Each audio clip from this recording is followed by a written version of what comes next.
नमस्कार, मेरा नाम है राकेश और आपका स्वागत है इस चैनल पर। आज मैं आपको एक ऐसे केस के बारे में बताऊंगा जो कि भारत के इतिहास का एक ऐसा केस था जिसने केवल दिल्ली को नहीं बल्कि पूरे देश को हिलाकर रख दिया था। ये एक ऐसा मर्डर केस था जो कि सबसे अलग था, जिसमें मर्डर के बाद ऐसी चीज़ों का इस्तेमाल किया गया जैसा कि कोई सोच भी नहीं सकता। जब भी देश के सबसे चर्चित हत्याकांड की बात होती है और उसमें तंदूर कांड की बात ना हो तो ऐसा तो कभी हो ही नहीं सकता। केस के मशहूर होने की वजह हत्या से ज़्यादा हत्या के बाद लाश को ठिकाने लगाने के लिए अपनाया गया तरीका था। ये कहानी है एक ऐसी महिला की जिसकी बॉडी को तंदूर में डालकर जला दिया गया है। जी हाँ, ये कहानी है तंदूर कांड की। दुनिया तंदूर कांड को नैना साहनी कांड के नाम से भी जानती है। आखिर क्या है तंदूर कांड? 27 साल पहले ऐसा क्या हुआ था? आइए जानते हैं क्या थी वो दिल दहला देने वाली वारदात। ये कहानी है 2 जुलाई 1995 की रात की, जब करीबन 11 बजे थे और रोज की तरह अन्नारो देवी नाम की एक महिला सब्जी बेचकर अपने घर लौट रही थी। उनके घर के रास्ते में एक रेस्टोरेंट पड़ता है जहां पर नैना साहनी की लाश को जलाया जा रहा था। उन्होंने रिपोर्ट्स के मुताबिक बताया कि रात के करीबन 11 बजे उन्हें नई दिल्ली के अशोक यात्री निवास में बने बगिया रेस्टोरेंट से धुआं उठता हुआ दिखाई दिया। अन्नारो को पता था कि 11 बजे तक रेस्टोरेंट बंद हो जाया करता था। उन्हें संदेह हुआ कि रेस्टोरेंट में आग लग गई है। अन्नारो ने बिना देर किए वहां मौजूद रेस्टोरेंट कर्मचारी को उसकी जानकारी दी। कर्मचारियों ने उसे डांटते हुए कहा कि तुम निकलो यहाँ से, यहाँ पर कोई भी आग नहीं लगी है। अन्नारो अपने घर की तरफ बढ़ने लगी, लेकिन उसके मन में ये बात बार बार आ रही थी कि सच में क्या वहाँ पर आग नहीं लगी है या कुछ और बात है। उन्होंने वहां गश्त लगाते हुए हेड कांस्टेबल अहमद नसीर कुंजू को रेस्टोरेंट में हो रही किसी अनहोनी की सूचना दी। वहां जाने पर रेस्टोरेंट कर्मचारियों ने हेड कांस्टेबल को भी वहां पर वही बात बताई कि यहां पर कुछ भी नहीं हो रहा है, जैसा कि उन्होंने अन्नारो देवी को बताया था। लेकिन तंदूर से आ रही गंध ने हेड कांस्टेबल को शक करने पर मजबूर कर दिया। वर्कर्स के रोकने पर भी हेड कांस्टेबल बिना सोचे समझे रेस्टोरेंट के अंदर जा पहुंचे। जब हेड कांस्टेबल कुंजू वहां पहुंचे तो नज़ारा बहुत ही ज़्यादा दुखदाई था। वहां पर जमीन पर किसी महिला के कटे हुए हाथ, कटे हुए पैर और उंगलियां वहां पर पड़ी हुई थी।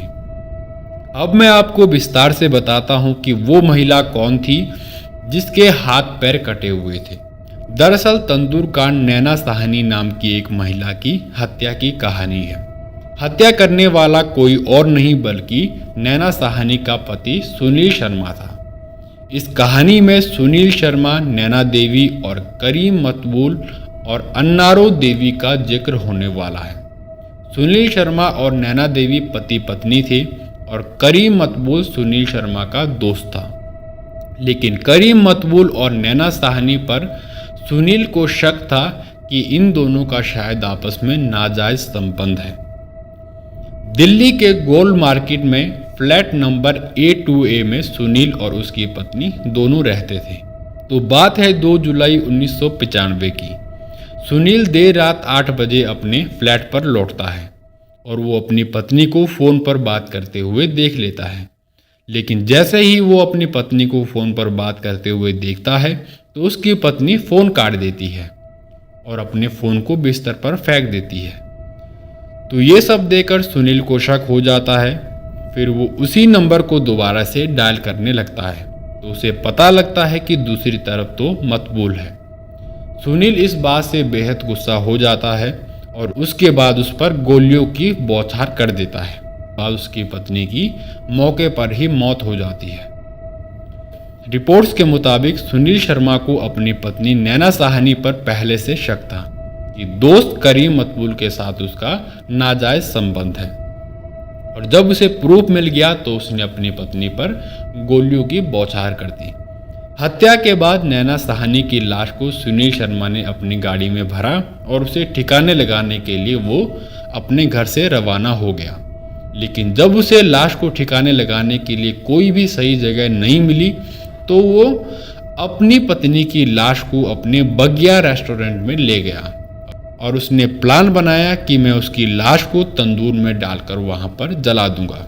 रात के करीबन 10-11 बजे होंगे। सड़कें सुनसान हो गई थी। आसपास के घरों में भी लोग चैन की नींद सो रहे थे। वो अपनी पत्नी की लाश को लेकर रेस्टोरेंट पहुंचता है तो वो नैना देवी के शव को रसोई में लेकर जाता है और तंदूर में डालकर आग लगा देता है। नैना के शव को जलाने के लिए उसने मैनेजर को मक्खन लाने के लिए भेजा जिससे शव आसानी से जल सके। शव को तंदूर में डालने के लिए पहले उसे चाकू से काटा गया और उसके टुकड़े टुकड़े अलग अलग करके वो तंदूर में डालता गया और कुछ टुकड़े उसके ज़मीन पर गिरे हुए थे और कुछ टुकड़े उसके तंदूर में जल रहे थे। इतना सब होने के बाद उस होटल के बाहर अन्नारो देवी नाम की एक औरत जो कि वहाँ पर सब्जी बेचने का काम करती थी, उसने होटल में जलती हुई लपटें देखी तो उसे लगा शायद वहाँ पर आग लगी है, इसलिए वो चिल्लाने लगी। इतना सब होते ही उसने गश्ती कर रहे कुंजू कांस्टेबल को उसकी जानकारी दी तो वहाँ पर मौके पर पुलिस पहुँचती है और 2 जवान उसके रेस्टोरेंट के अंदर जाते हैं।